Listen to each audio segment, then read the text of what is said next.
So good evening, everyone. My name is Jessica Wyndham, and I'm the Interim Director of the AAAS Scientific Responsibility, Human Rights and Law Program.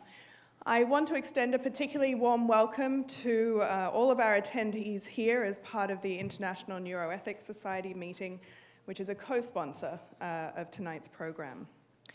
The Neuroscience and Society series is a partnership between the Dana Foundation and AAAS. Tonight's program is the fourth and final for this year. Over the years, we've touched on subjects from the aging brain to the adolescent brain and infant development, each separate programs, to illusion, the opioid epidemic, and video games. Tonight, we'll hear about truth and lying.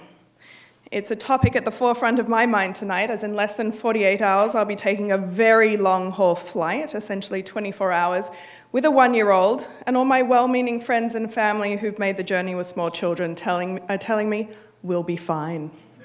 I think they're lying. To introduce our speakers, I invite my colleague, Deborah Runkle, to the stage. Debbie is the coordinator of the program that you'll be enjoying tonight. Thank you.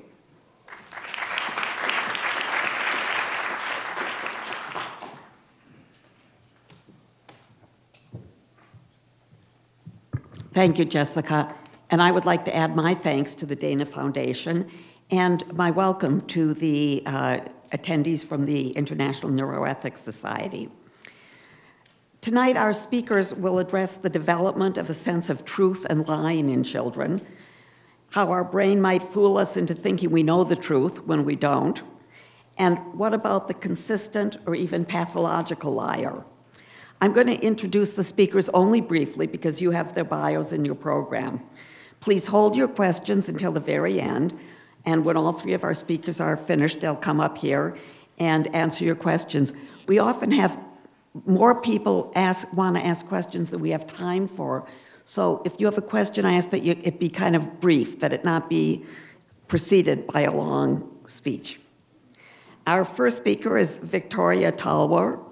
Dr. Talwar is an associate professor and Canada Research Chair in Forensic Developmental Psychology in the Department of Educational and Counseling Psychology at McGill University.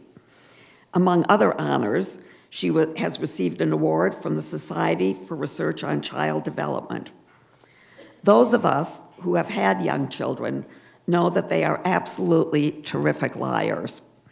But do they know they're lying?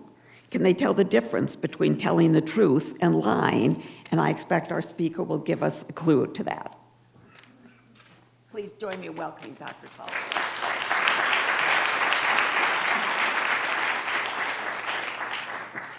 Our next speaker is Dr. Elizabeth Loftus. She is a distinguished professor at the University of California, Irvine.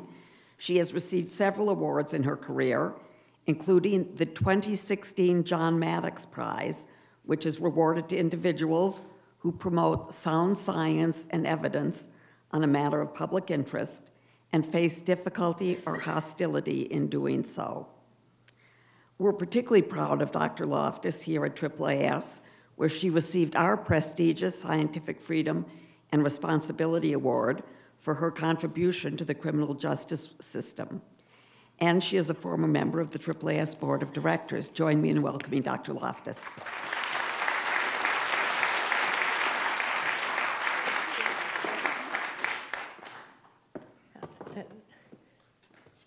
Thanks for that lovely introduction, Deborah. So I'm going to talk to you about something that's a little different than the approach that Victoria took, where she's interested in deliberate lying. I'm more interested in something that you might call the honest liar, somebody who's making a report, but it isn't accurate. And this is why I call this the fiction of memory. And over the course of the last many decades, as I have been studying false memories, people who believe and remember things that didn't happen, or believe and remember things that were different from the way they actually were, I and my collaborators, primarily graduate students and other academic collaborators, have developed a number of paradigms for studying how it is that people come to tell you things that just aren't accurate. One of those paradigms is called the misinformation paradigm. And what happens here is people are shown some kind of event, a crime, an accident, something that they're going to have to answer questions about later. Afterwards, they're exposed to some post-event information, some new information, and it might contain misleading details. And then finally, we'll test our research witnesses and ask them, tell me what you remember about that crime or accident that we showed you earlier. So we're showing people simulated crimes.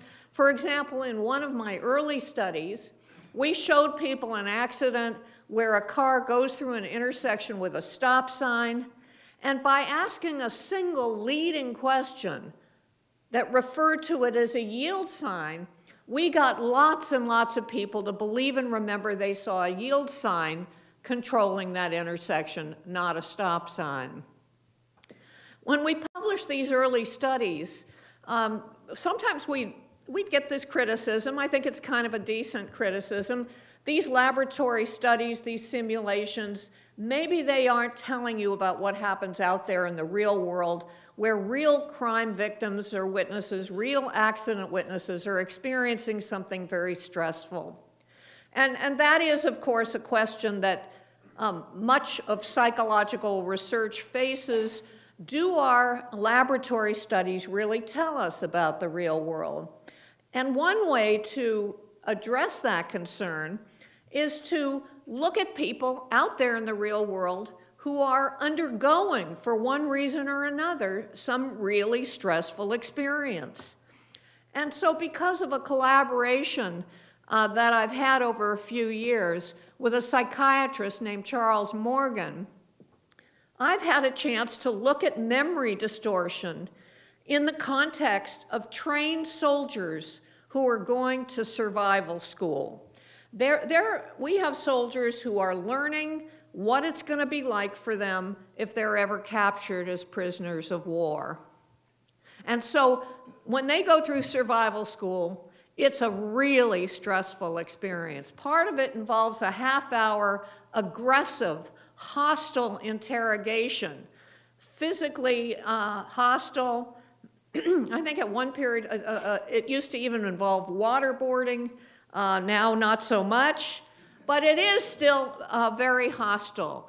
And afterwards, these soldiers are questioned, and we slip in misinformation into that questioning. So they may see the guy on the left as the one who actually conducted that hostile interrogation. But after a suggestive interview with misinformation that insinuates that it was the guy on the right, many of these trained soldiers will identify the person on the right, wrongly identify the person on the right as the person who conducted that interrogation. So now I have just given you a quick summary of something that we now call the misinformation effect. If you ply people with misinformation about some experience that they actually had, either through asking leading questions or supplying some other misinformation, you impair their memory. You can get them to believe and remember those misleading details and claim them as their own memory. And these individuals do not think at all that they are lying. So why should we care about this? Because out there in the real world, misinformation is everywhere. If you see some legally relevant event, you can get misinformation when you talk to other witnesses, when you're interrogated by an investigator who perhaps has an agenda and communicates information to you, even unwittingly. If you turn on the news or read a newspaper after you have experienced perhaps a high publicity event, all of these provide opportunities for new information to enter a witness's memory and cause an alteration, a contamination, a distortion, or even just a supplementation to that memory. So in the 1990s or thereabouts, we began to see an altogether more extreme kind of false memory. Some people were going into therapy. Maybe they had one problem, like an eating disorder. Maybe they were depressed. And they go into the therapist's office, and they come out of this therapy with a new problem. Years of they think, of memories, of brutalization, allegedly banished into their unconscious until this therapy made them aware of these experiences. Sometimes their memories were so extreme. They involved being forced into satanic rituals, being forced to endure animal sacrifice, baby breeding, baby sacrifice, the works. There was virtually never corroboration for these kinds of bizarre memories. And oftentimes there was even exonerating corroboration that you could show that what was being remembered was biologically, psychologically, geographically impossible. And so it was natural for some of us to ask, where are these bizarre memories coming from? And as I would analyze medical records and therapy records and so on in many of the court cases that grew out of these accusations, I would find almost invariably that some form of psychotherapy was involved, some psychotherapy that involved techniques like guided imagination. It's not coming up on the screen. A sexualized dream interpretation, hypnosis, or other kinds of things that were going on in this psychotherapy that were leading people to have these really detailed, rich, bizarre, uncorroborated, possibly false memories. So I wanted to study this. But that old misinformation paradigm, where we could make you think you saw a yield sign instead of a stop sign, or make you think that, person B committed the aggressive interrogation rather than person A, it wasn't really going to cut it. Because here we're seeing people have these really rich false memories, and so we developed a new paradigm, which we now call the rich false memory paradigm. There's no event to begin with, but we ply people with suggestions about the past, and then we test them to see what they remember about their childhood or about their more recent past. So what are we going to plant in people's minds to study this problem? As many people here may know, if you do work on a university or college campus and you want to work with human research subjects, you have to get approval. You have to go through an ethics or approval process. It didn't seem very likely that our university committee would think too kindly about a proposal that said, look, we're going to make our subjects believe that daddy raped them in satanic rituals. And so we needed an analog, and eventually came up with the idea, let's make people believe and remember, if we can, that when they were 5 or 6 years old, they were lost in a shopping mall, that they were frightened, they were crying, and they were ultimately rescued by an elderly person and reunited with the family. We developed a series of suggestive interviews, and by the time we were done with this initial study, we had about a quarter of these ordinary men and women believing and reporting, either partly or completely, this made-up experience about being lost in the mall. Well, the critics came out, they said, look, getting lost is so common. Show us you can plant a false memory for something that would be more bizarre or unusual or painful if it had actually happened. And other investigators, and we too, met this challenge. So a group in Tennessee planted a false memory that when you were a kid, you nearly drowned and had to be rescued by a lifeguard. They succeeded with about a third of their sample. A group in Canada planted a false memory that something as awful as being attacked by a vicious animal happened to you when you were a kid. And they're getting really good at this because they succeeded with about half of their subjects. In a collaboration that I had with a group in Italy, we planted a false memory that when you were a kid, you witnessed a person being demonically possessed. And quite recently, another Canadian study planted a false memory that when you were a teenager, you committed a crime, and the crime was serious enough that the police actually came to investigate. In their scientific publication from 2015, they reported succeeding with about 70% of ordinary men and women. And just as an aside, another research group reevaluated the data from that 70%. They think it's more like 35%. And I say, even if you can get 35% of ordinary adults to believe they committed a crime and to tell you that, it's still pretty impressive. We've modeled our suggestive techniques after a lot of things that we have seen going on in some questionable psychotherapy. We've shown that with guided imagination, we can lead people to have false memories. Dream interpretation is an easy way, hypnosis, and some of these other techniques that we have seen being used in this questionable psychotherapy. If I plant a false memory in you, does it have repercussions? Does it affect your subsequent thoughts, intentions, or even behaviors? With my collaborators, we've demonstrated this in a number of studies. We planted false memories, for example, that you got sick eating particular foods like pickles or eggs or strawberry ice cream. And people don't want to eat those foods as much. We've put food in front of people after we make them believe they got sick on those foods in the past, and they won't eat as much of those offending foods.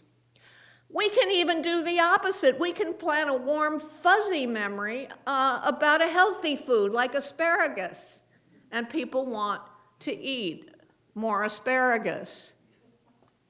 And so we have shown that not only can you distort people's memories for the details of events they actually experienced, but you can go further. You can make people believe and remember entire events that did not happen. So there are a whole lot of questions that people ask me about this phenomenon, the false memory phenomenon, and maybe some of them are occurring to you. Is there any way to tell the difference between a true memory and one that is a product of imagination, suggestion, or some other process? You might think, for example, that we would be more emotional about our true memories than our false ones. But with my former PhD, Carol Laney, we showed that people can be just as emotional about these false memories as others are about their true memories. Maybe the brain knows. Maybe if you could look at neural signals while people are recounting true experiences versus false ones, maybe you'd be able to detect some sort of difference.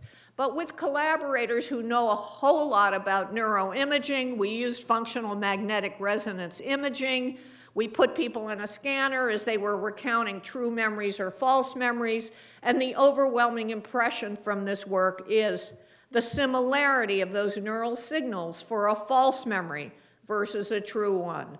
So we are going to be a way, way away from being able to use anything like imaging techniques to reliably classify a memory report as to whether it's likely to be accurate or not.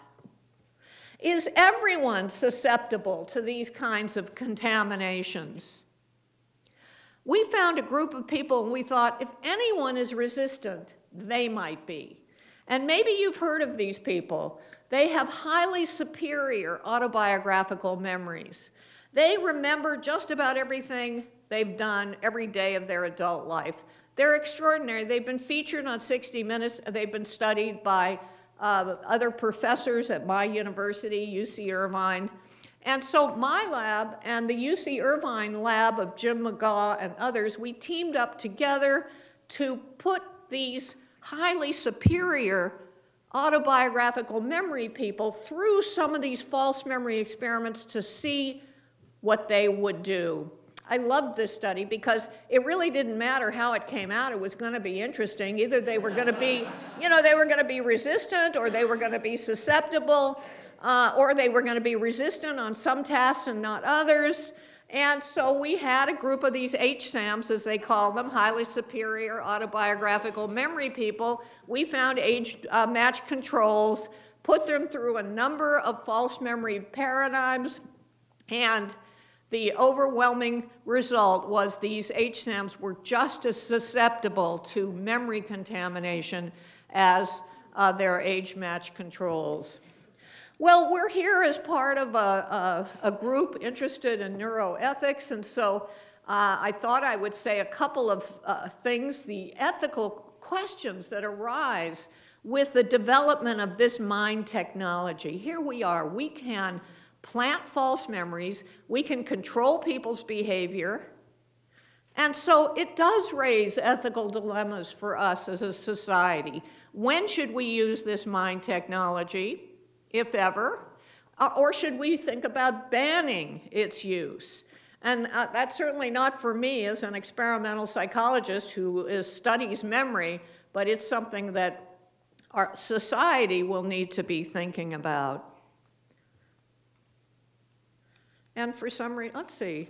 So I've been working on memory distortion now for 4 decades, and if I have learned anything from my time in this field, the one take-home message that I would leave with you is this: just because somebody tells you something and they say it with a lot of confidence and a lot of detail and a lot of emotion, it doesn't mean that it actually happened. You need independent corroboration to know whether you're dealing with a genuine memory or one that is a product of some other process. And I think such a realization might have helped some of the many people who have found themselves on the wrong side of an accusation based on false memory.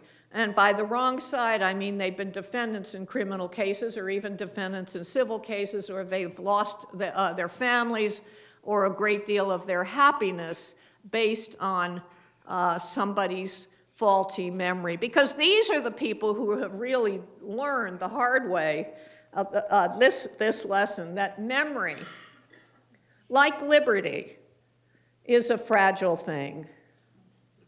Thank you for listening.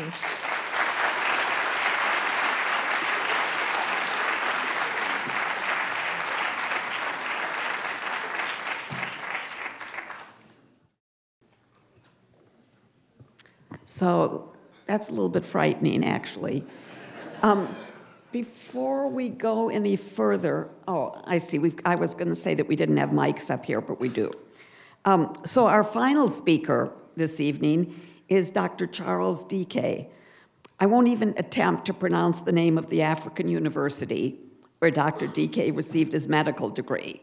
But following that accomplishment, he completed a residency in psychiatry at all Birmingham hospitals in England and did additional training at the University of Illinois at Chicago, including earning a Master of Public Health degree.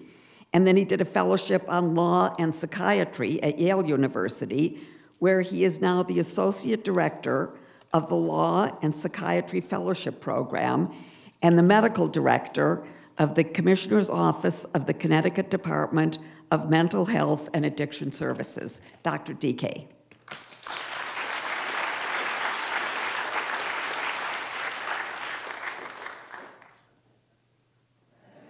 Good afternoon, everyone. Let me just start by saying, please show by raising your hand if you've lied within the last 1 week. Oh, good, yeah. 1 week. All right, that's good. What about if you've lied today? A smaller number of people have lied today. Actually, the real question then is, what am I doing in our nation's capital in a room full of liars?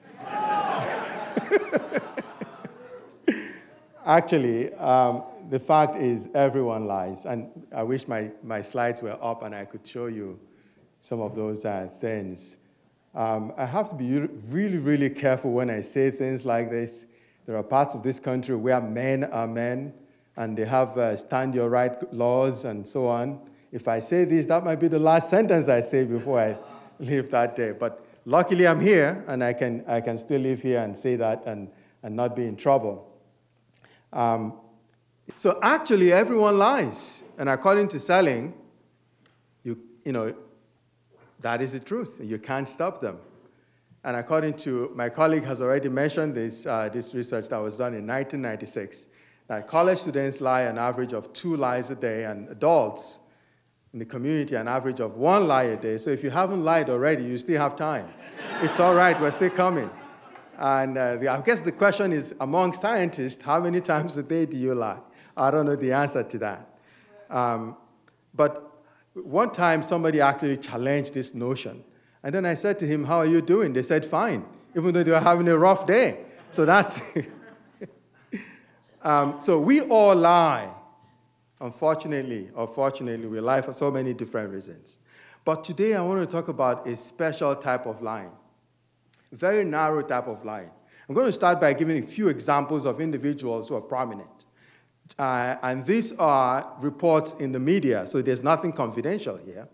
If you're here and you know them, please bear with me, but I'm going to use that to illustrate the lying behavior that I'm talking about today. Joseph Ellis, very prominent historian. Look at how prominent he is, how accomplished he is. So accomplished.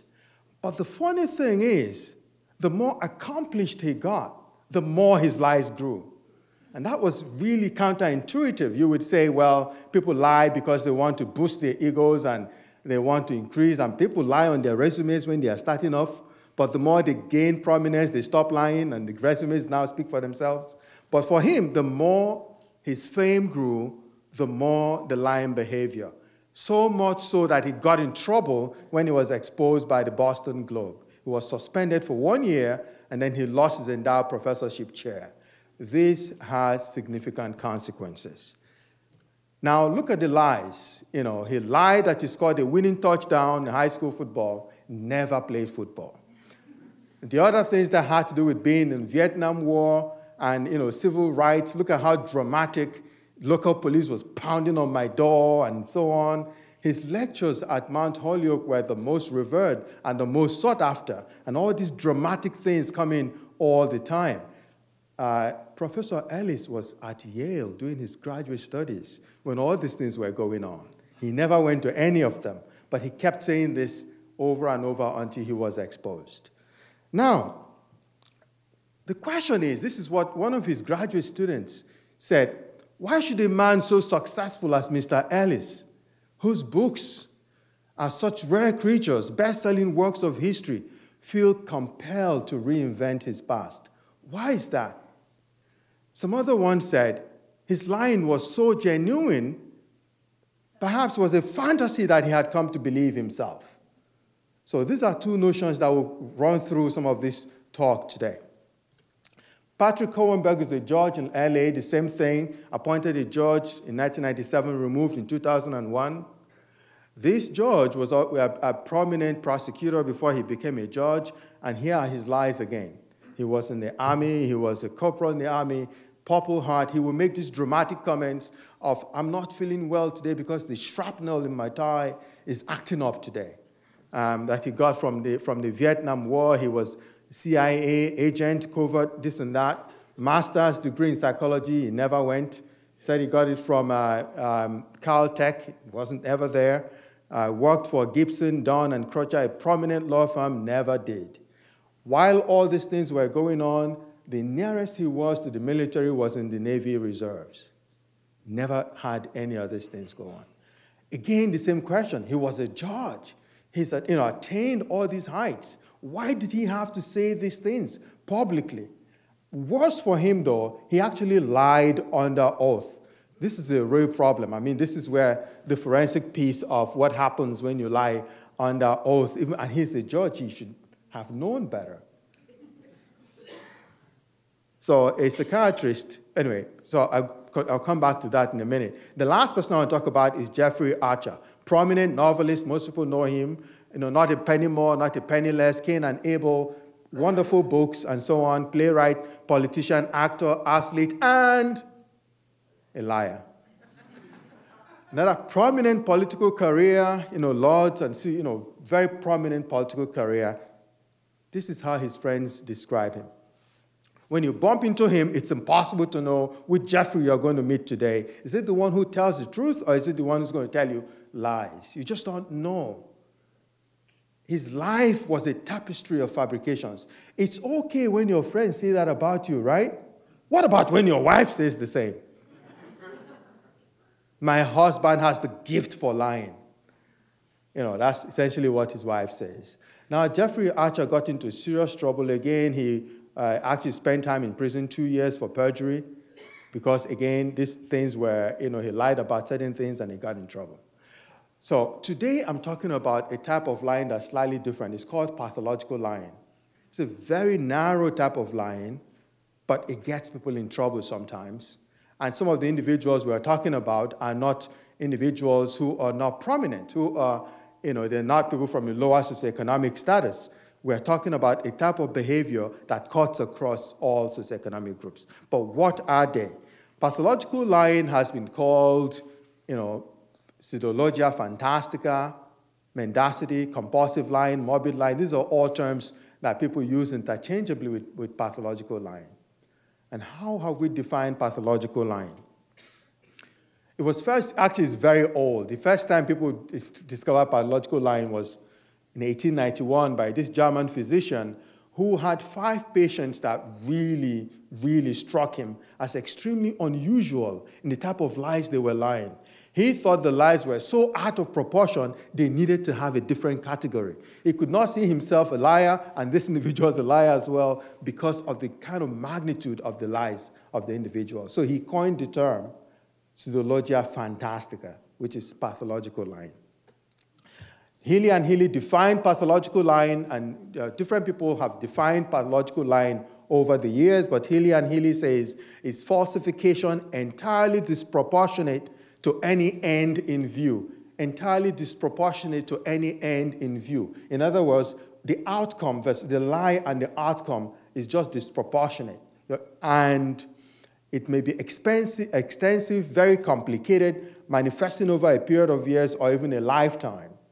And then they proceeded to say that there was no definite psychiatric disorder that one could say accounted for that kind of lies. That was Healy and Healy's definition. Some other individual disagreed with him, agreed with the content of the definition itself, purposeless lies. But Selling said there had to be some form of psychiatric disorder that must be driving this lie. And he thought maybe psychopathic personality disorder might be the driving force. But the fact of the matter is, these individuals still do not have the ability to stick to the truth for one reason or the other. And we looked at this. The literature actually has been very silent about this. A lot of work was done on pathological lying earlier in the 20th century, but then everything died down, and we looked at it, and we still don't have any consistent definition. And we decided to come up with something that would cover how pathological lying has been seen over the years. Excessive lying for no apparent purpose, easily verifiable to be untrue. Now, this is critical because the lies, apart from being fantastic and being extensive, they can be easily verified to be untrue. And yet people are lying. Like Professor Ellis, like all these other individuals, very easily you can verify their lies. Maybe elaborate, fantastic, and dazzling may become a lifestyle. And sometimes the lies damage others and even the liar, as I have already described. Now, pathological lying is not defined. Now, I have to kind of make a distinction between when you're having regular conversation with people and it's, oh my God, he's a pathological liar. I mean, how can you say that? So we use that in regular conversation to denote lies that are so terrible or so callous. We say that's a pathological liar. However, the pathological lying, as we define it here, is not defined by the magnitude of the lies or the frequency or the callousness, not even the consequences of the lies. But what defines the pathological lying are those things I've mentioned before, which is the fact that they're excessive, they're a lifetime, they become a lifestyle, they're elaborate, and you can't find the reason for why an individual is lying. Oftentimes you lie to avoid something or to gain something, but in this case, you just can't find the reason why the individual is lying. I'm not going to go into psychodynamic issues. Sometimes, just only to mention that people have sometimes said the pathological liar is stuck at the ego level of a kid, because children lie as part of their normal development, as we've learned today, but they grow out of it after a while when they become adults, except they maybe lie once in a day, right? As all of you do. Right? I do too. But these individuals, people have postulated that they are stuck at that level of childhood. And these are some other psychodynamic reasons for maybe why they are lying, but these are all theories. We're not sure why individuals do this. I'm going to rush through. I know I have a very small amount of time. I'm going to rush through some key areas and leave time for questions. So as I said before, this phenomenon has been recognized for over 100 years. The major controversy around pathological lying is, do the individuals know that they are lying? That's one controversy. Next is, do they have the capacity to control their lies? Now, prominent psychiatrists over the years have split one way or the other. Some believe that they actually don't recognize that their lies are lies anymore. They see it as real, and therefore they don't have control over it. And you have others that believe that, in fact, they have control. So those that say that they don't have control over their lies anymore talk about how the lies seize the individual suddenly, like an impulsive lying behavior, or they are compelled to lie for no reason or the other. And some others have talked about what they call wish psychosis. So it starts off as a wish, and then after a while it becomes strong, and it becomes a psychotic type behavior where you've lost contact with reality. It's no longer willful. You have no control. The lie has taken over you. So they also say that this type of lies are completely different qualitatively and quantitatively from all other type of lies. And it is almost conceivable that the individuals have lost contact with reality. Therefore, they can tell these lies happily, boldly, confidently, and move on, even though other individuals can verify the lies to not be true. They have already bought into it. So that's one group of individuals see this as something that might be a little on the psychiatric angle of being psychotic, of having lost control over it. But some other groups of individuals say, no, these are just fantasy lies. Fantasy lies are now being communicated as daydreams, or through daydreams as reality. Now they talk about this double consciousness where there's the real you and then the desired you, hand in hand. So you want to be this, but this is you, and so after a while, the desired you takes over the real you, and you're now living in your desired you thing, but you still know that this your line. So these individuals on this side are saying that pathological liars do understand that they are lying. Another example of another support for their viewpoint is that when you energetically confront a liar, a pathological liar, it has to be energetic, it has to be sustained confrontation about their lies. They just might be able to admit to some of it, or they might change topic. But you have to really work hard at it. They're not going to give that up quickly. But the fact that you can even do that alone tells these individuals that they know that they are lying and they have control over it. Now, pathological liars also have sound judgment on other matters.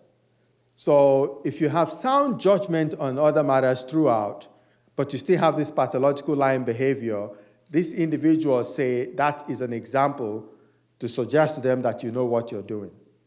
Otherwise, how would you have sound judgment in other areas? And some individuals who also have pathological lying, the lying is associated with criminal behavior. Therefore, they say, you know what you're doing. This is just part of your criminal behavior. It is not clear completely which side of these two angles, these two groups, is uppermost. But just for you to know that people have continued to struggle with where to fall on this. A few things about the epidemiology. Not a lot of work has been done in pathological lying. It's really hard to get a group of people who are pathological liars and then subject them to research study is extremely hard. I mean, come on.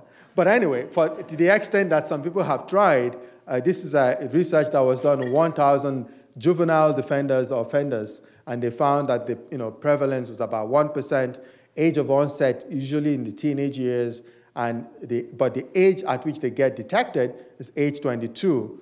Sex ratio is equal between men and female. There are other studies that show that a little bit more women than men, but also not clear. The IQ is average, but a more verbal IQ than performance, and that's clear because they talk and they're very facile and great in what they say. People have linked some of them with some kind of central nervous system problems such as epilepsy, brain trauma, CNS infection, electro, EEG problems. So some of them have something that shows that there might be some organicity to this, but it's not clear. And also the white matter changes, the prefrontal prefrontal cortex, white matter there is higher than regular individuals who are not pathological liars. So people say, well, there might be something going on here. Now, how do you differentiate this pathological lying from all the forms of lying? The most common one is malingering. Malingering is intentional production of psychological or physical symptoms in order to obtain external incentive. So there's a motive you can see, there's a reason why an individual is lying. So they present themselves either as mentally sick or physically sick so as to obtain financial compensation, illicit drugs, avoid military service, avoid prison, but that's malingering. It's clearly different from pathological lying where no one can see the benefit of this lying behavior to you. And in fact, even when you find something that might look like a benefit to you, the pathological liar, the lying behavior is so out of proportion to the benefit that it still doesn't make sense at all. I mean, why would you put yourself in trouble just to get this small benefit? Now, that's different from malingering, where the benefit, the secondary gain, is front and center. Confabulation is actually organic brain damage, so you have memory impairment resulting from an organic brain damage, and so you have plugs in your memory, and the confabulator fixes those plugs in the memory with lies or abnormal statements or false statements, but only because they are trying to block the memory gaps in their brain. And there are other signs and symptoms that go with confabulation that don't exist in pathological lying. And certainly they don't have the dazzling fantasy, elaborate lies of pathological lying. Ganser syndrome is a condition well known to psychiatrists and psychologists, where individuals give approximate answers. It's common in prisoners. So the approximate answers are something stupid like, how many legs does a dog have? And the answer would be 3 or 5. But never the actual number, just something close by. And nobody really understands why this happens, but there are other things that go along with it, some kind of hallucinations, some other issues that come together to make Ganser syndrome. This type of lying is not pathological lying. Factitious disorder is perhaps the closest to pathological lying, where an individual manufactures false symptoms of psychological or physical symptoms, or actually it cause themselves injury in order to assume a sick role. I mean, people are maybe familiar with Munchausen syndrome or Munchausen by proxy. That's factitious disorder. Delusions are. Have 5 minutes? 2 minutes? Do I have 2 minutes? You have 2 minutes. Okay. Sorry. Delusions are fixed false beliefs that are out of, people who continue to present false beliefs that are, despite incontrovertible evidence to the contrary. So that's a really psychotic phenomenon. This is some individuals who are already lost contact with reality. Pathological lying can also occur with some personality disorders like borderline personality disorder, antisocial, narcissistic. I can't go into all the details of it. I'll be happy to answer questions about them as we proceed. So in summary about pathological lying, conditions that do not have anything at all to do with pathological lying but are also known to be associated with lying include malingering, confabulation, Ganser syndrome, and those ones that might have some elements of pathological lying are factitious disorder, borderline personality disorder, and so on. The question in psychiatry is, does pathological lying exist absent a psychiatric disorder? I think yes. There's a primary, and over the literature, there are examples of that. The 3 examples I gave you to start with, there's no evidence at all that they had any type of psychiatric disorder, but they have this lying behavior. So you can have primary pathological lying or secondary pathological lying. We can talk again later on about the consequences of pathological lying in social environments, in treatment, imagine people treating individuals pathological lying, or in the legal arena. So these are all areas that I'll be happy to talk about and answer questions in, later on. Thank you.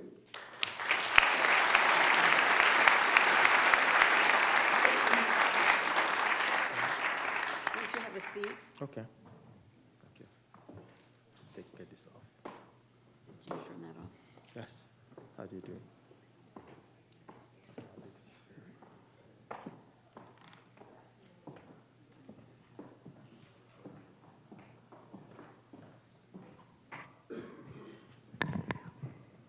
Well, you've heard, I think, 3 very interesting talks about different facets of truth-telling and lying.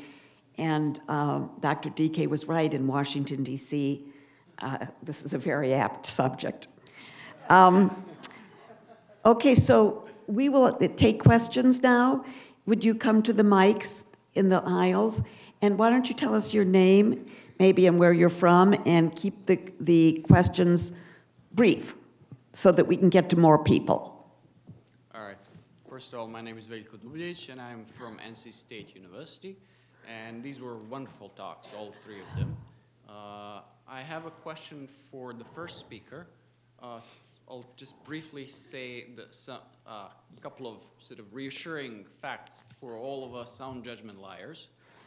In terms of lying, there's one thing as an evaluation of what we're doing in terms of lying, but the evaluation of overall what we're doing with this in terms of what the consequences are, what the intention is, and so on and so forth.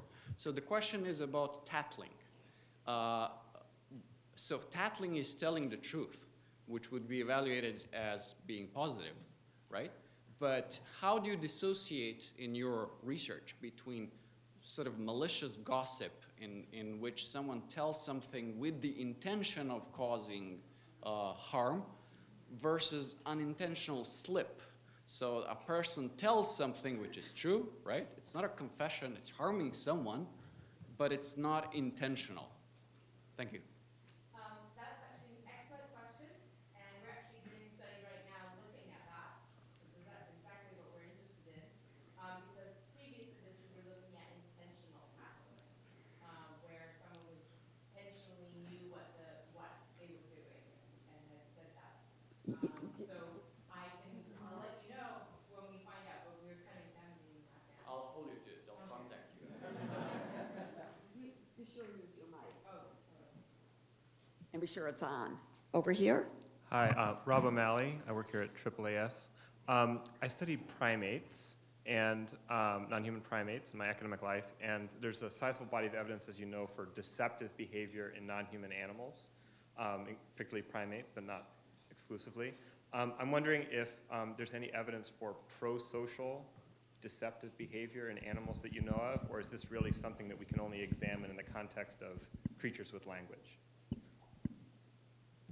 Can you take that? I don't know how to turn on my mic. So.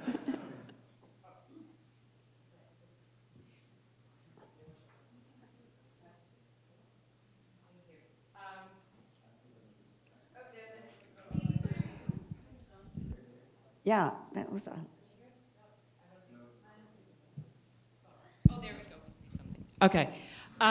So there are, now you're really taxing my memory. But I believe that there are maybe, because the research with primates, there's I actually, a long time ago, was a student of Andy Whiten and Machiavellian intelligence. And there are cases where, obviously, most of the cases that I know of are where they're more like for self-interest. I'm just remembering there might have been cases where there was more than one ape's interest involved, but still against somebody else. So I don't know the answer is I don't know of any specific ones where they're altruistic type of pro-social types of lies that I know of. It's possible there was anecdotal evidence of it, but of course it's still debated whether those are intentional or not, for instance. So. Yeah, the only I'll just add, the only example that I know of would be kind of diffusing an aggressive encounter with some kind of like alarm call that wasn't real. Yeah, those are the kind of things that I was thinking, that's the only ones that I know of, but that's not to say that there's possibly some that I don't know of.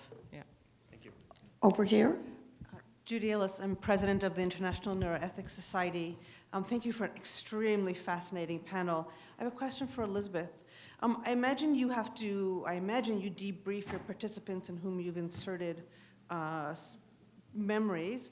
I was wondering, what is the impact on them when they receive that information, and what happens to those memories that are inserted? Well, you're absolutely right. We, of course, have to debrief and tell the subjects at the end of the research what we've done to them, and different human subjects panels have made different requirements. So sometimes we'll apologize for using deception. We'll explain, try to make them feel that their behavior is very normal. We don't see them after the debriefing. We're not allowed to see them after the debriefing.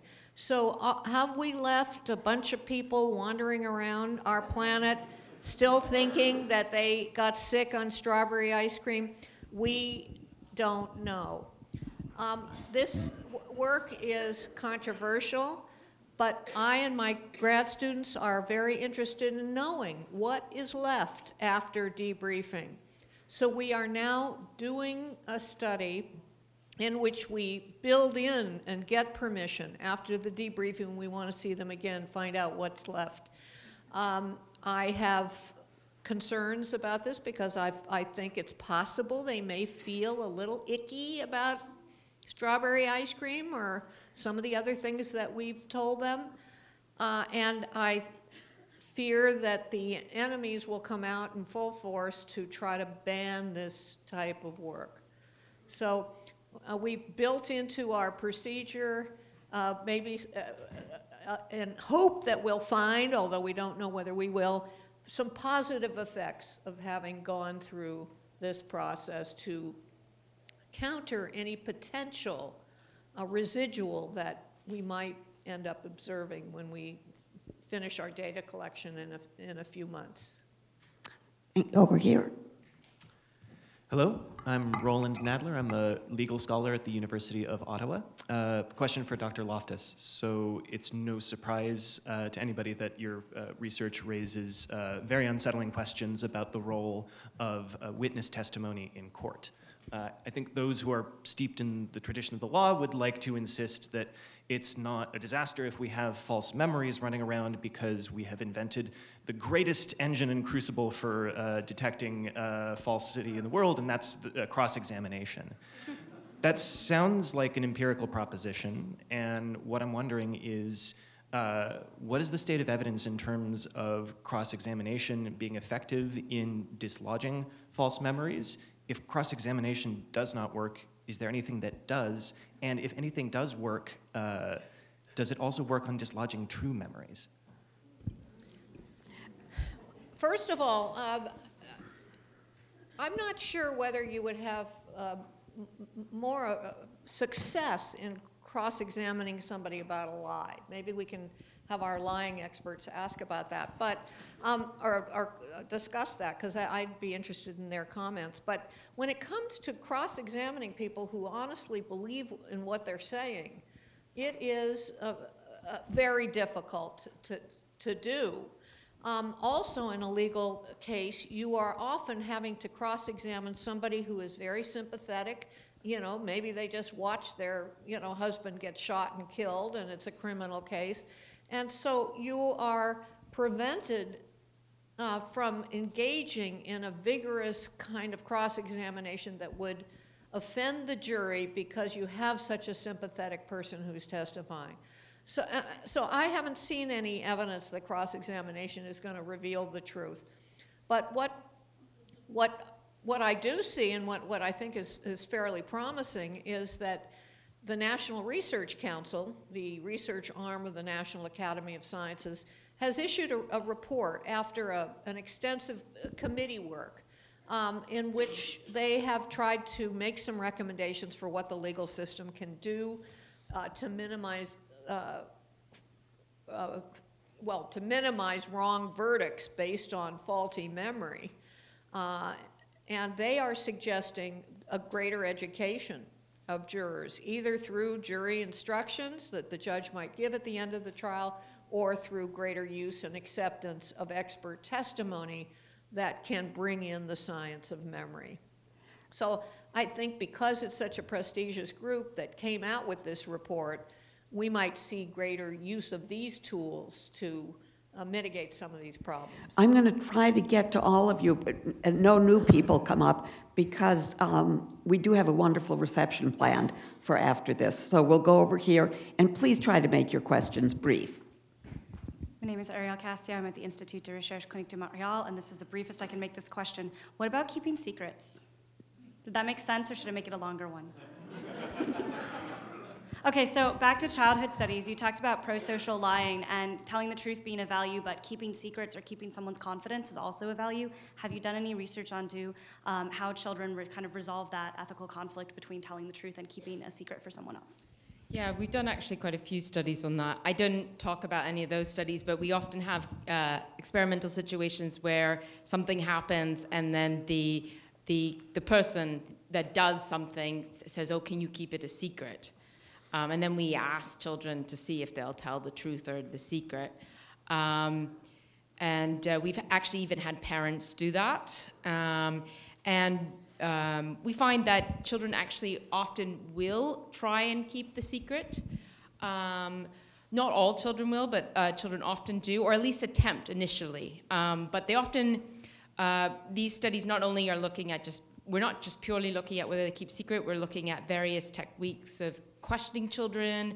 A lot of what we do is try, how do we reveal their truth? How do we get them to disclose the truth, or how can we detect the ones that are lying and reveal it? So we're looking at different question types and variables to see how we can kind of get them to disclose what they do. And we recently also looked at, my graduate student Jennifer Lavoie looked at, because all these were kind of transgressions, so we looked at secret keeping for something that's positive, right? Because we also often, we tell children, we don't want them to keep secret. We give them secrets like tattles are mixed messages, right? We tell children honesty is the best policy, and then they get in trouble for reporting something, right? Because that's tattling, don't do that. And the secrets too, we tell them, we don't want them to keep secrets about really important grave stuff like abuse or anything really negative, bullying, for instance. But at the same time, we do tell them to keep secrets about, don't tell mom that, that's her birthday present, I'm hiding there, kind of thing. So we're looking now also at their sort of understanding of, and their actual secret keeping for positive events. And basically, we give children, just to cut this very short, but basically when it comes to lie telling, secret keeping, telling the truth, we give children very mixed messages. Over here. Thank you for great talks. Philip Kammer from the University of Freiburg. I work in translational neurotechnology, and my question is to Professor Loftus. Because you said that our current technologies for analyzing brain data are not good enough to distinguish between true memories and false memories, and there's of course a debate towards whether that, to what degree we can achieve that. But given the power of advanced machine learning and improvements in decoding brain data, it's not inconceivable, in fact likely, that at some point we will be able to distinguish between these two brain states. And would you say, given the vulnerable position a person that may carry a false memory is in a legal context, we may have an obligation to, in fact, develop this technology further? Use your mic. Yes. Thank you, Deborah. Well, I could well imagine that we are at a point where you could take a group of true memories and a group of false memories and maybe show some statistical difference. So, but where we are not is being able to take one memory, And this is what happens in a legal case. One person's one memory, and reliably classify it as to whether it goes in the true pile or the false pile. But I think maybe we'll get better at developing physiological techniques or some combination of physiological and behavioral techniques and be able to better distinguish. I mean, I could imagine that could happen. Well, I would say it's in fact very, very likely, but what should we do with this technology if we have it in the legal system? Well, I'm not sure because you've got burdens of proof and beyond a reasonable doubt. And so what are you going to do when you have a single memory? That's the memory, that's the key issue in the case at bar, and you subject it to this testing, and there's a 70% chance it's true. Okay, let's go over here. Cool. My name is Tim Brown. I come from the University of Washington. I'm a philosophy student there. My question is for you, Elizabeth. I was wondering, does a person's racial or gender identity or their racial or gender preference, not preferences, but prejudices, have any effect on this, on attempts to implant false memories in them? So if a person has, racial prejudices against, say, because I am black, is it easier to get them to have false memories about black people that play up their racial prejudices? Or conversely, are some people of certain gender or racial identities more or less susceptible to certain kinds of memory different kinds of memories being implanted in them? Well, the closest that we've been able to actually come to finding data that relates to your question is a study that I published that was done in conjunction with Slate.com, where in conjunction with an article that they were publishing called The Memory Doctor, they did a study with their readers in which they presented doctored photographs to the readers and asked the readers if they recognized these fake photos. And one of the differences that emerged was between conservative Republicans and liberal Democrats. If you were a liberal Democrat, you were more likely to fall for a fake photo that put George Bush in a bad light. And if you were a conservative Republican, you were more likely to fall for a photo that put Barack Obama in a bad light. So this leads to the idea that one might expect that your biases would affect the likelihood that you would become susceptible to certain kinds of misinformation. Okay, next. Thank you. I will follow your rules. I'm Dr. Rossiano. I'm a behavior neuroscientist. I have a question for Dr. Dike. You made a reference to the frontal lobe's white matter. My question specifically is there any data, perhaps coming from fMRIs, to suggest that pathological liars and sociopaths have a lot in common with excessive activity in the frontal lobes? Individuals have tried to say that the prefrontal white matter is more in people who tell lies. Having said that, though, they got a specific group of individuals who already had lots of criminal behavior, lots of malingering, and compared them with controls who are just antisocial, and they found 20% increase in prefrontal white matter in those individuals. And it's really hard to know whether it's because of whether the relationship between the white matter and the lying behavior and the criminal behavior and the other things. I think that's the struggle we have when you're doing brain imaging.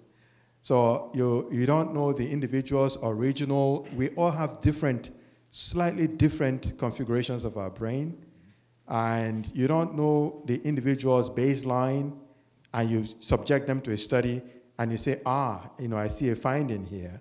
It must be because you're lying. And so that's always a very difficult thing to say. And just responding to some of your response to the gentleman talking about how do you know by just looking at brain imaging studies. The other thing is, if somebody is actually believes their lie to be true, and meanwhile it's a lie, how is that going to show up on the scan?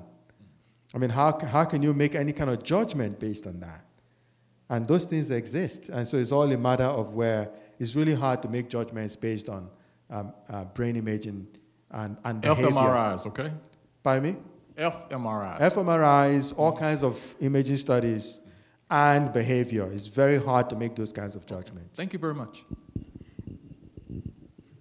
Hi, my name is Nicole Williams, and I'm with Women AM. I want to ask quickly about, in light of the controversy about the Cuban sonic attacks, if you think that could have been an example of these false memories you were talking about, Dr. Loftus? The human, I'm sorry, I missed the reference. The Cuban sonic attacks that some people thought had happened, they were a number of officials in Cuba recorded very specific memory issues. I just don't know about that particular thing to comment on. I know a lot of other people's false memories, but not that one. Okay. I might talk to you later about it, but thanks. Okay. Okay, this is the last question. Hi, thanks for wonderful talks. I was wondering about the relationship between make-believe and children lying. So there's a game that 2-year-olds and 3-year-olds will play where they'll say, like, I'm a robber and you're, the police, and they truly, they want the other person to play along and to believe the story, and these stories can be very fantastical, and they can continue over multiple days. And I was wondering if you've done any studies around that, or what the relationship between that and lying is. Are children that are more likely to play those games better liars, or lie more, or is there any correlation at all? Okay. Yeah. So imaginary play and sort of creating that and that sort of fantasy reality thing develops in children, is developing in children, and very young children engage, and older children, but they sort of predicate it more, do fantasy, and they sort of get in very elaborate fantasies. These are not intentional lies. They entered into their fantasy world. There's no research that has specifically looked to see if children who engage more in fantasy play are more likely liars. So I can't speak to any empirical study on that.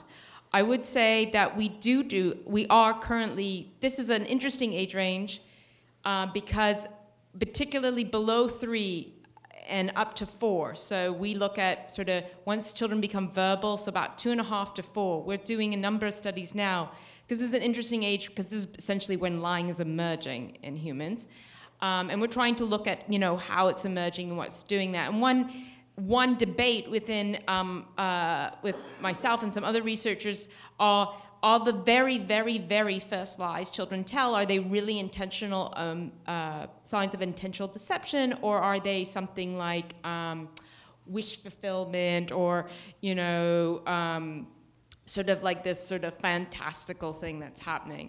And that's something that we're still haven't teased out yet. But what I would say is that I think that imagination and fantasy, I think that develops as a part of cognitive development.